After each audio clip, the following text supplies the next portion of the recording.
j'étais avec le groupe qui est avec le gouverneur et ils m'ont même montré la marque en peinture rouge qu'ils ont dressée en disant que c'est toute cette bande-là qui sera détruite. Toutes ces bandes-là, ça veut dire que c'est toutes les concessions qui vont être détruites.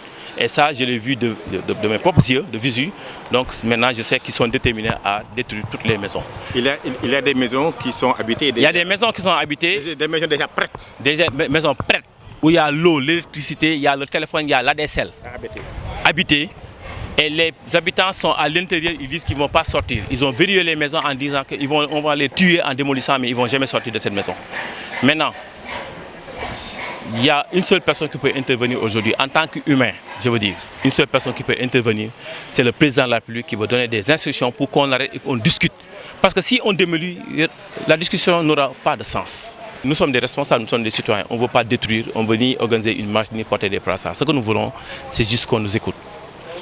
Si on nous écoute, c'est sûr qu'on pourra trouver une solution. Parce que dans un pays sous-développé, détruire 400 maisons construites, qui sont chiffrées aujourd'hui à entre 6 et 7 milliards, ça c'est une perte colossale dans un pays sous-développé.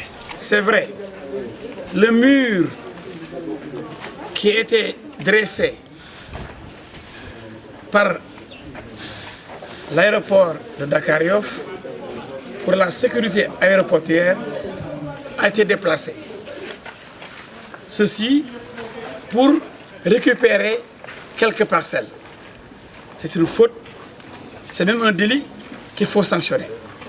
Le gouvernement doit rechercher, arrêter et punir ceux qui ont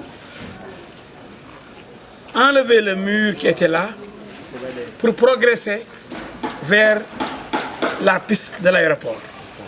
Ceux-là sont des délinquants. Et semble-t-il, ce sont des éléments de la SECNA. Et le gouvernement doit par la même occasion démolir toutes les constructions édifiées sur ces parcelles obtenues sur la base du déplacement frauduleux du mur de l'aéroport. Cela est acceptable et c'est cela qui doit se faire. Mais mon Dieu, on m'a dit que c'est la goutte d'eau qui a fait déborder le vase. Mais pourquoi faire payer ceux-là qui, depuis des années, ont habité ce site, qui ont construit des logements R+1, qui ont construit des maisons? Pourquoi vouloir démolir ces maisons qui n'ont rien à voir avec le mur déplacé? Ces gens-là sont des Sénégalais, des gourgourous, qui ont mis toutes leurs économies pour avoir un toit. Et le président de la République est le président de tous les Sénégalais.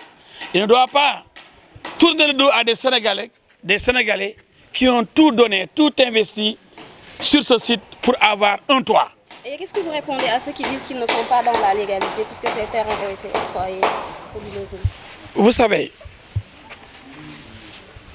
le problème n'est pas là. Tout le monde ne peut pas être dans la légalité. Là, on parle de régularisation. Mais il y a des gros bonnets qui ont bénéficié de terrains de 1000 mètres carrés, des hectares, mais qui les ont régularisés, qui ont des baux, d'autres ont des titres fonciers. Mais ces Sénégalais-là, de pauvres gourgourous, n'ont-ils pas le droit d'avoir des terrains régularisés par le même État qui doit leur accorder des baux comme on le fait pour les gros patrons?